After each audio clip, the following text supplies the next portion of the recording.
Merry Christmas to one and all. Ang wish ko po sa inyo ngayong araw ng Pasko, sana maging maligaya, masaya ang araw ng inyong kapaskuhan. Sampunan ninyong mga minamahal sa buhay. At ngayon po, ibibigay ko ang aking Christmas blessing sa inyong lahat, gayon din po sa inyong pamilya. Prayer of blessing.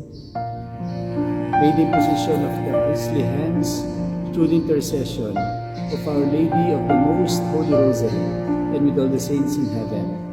May God bless you all and your family and loved ones and keep you away from harm, sickness, and evil, especially this Christmas season.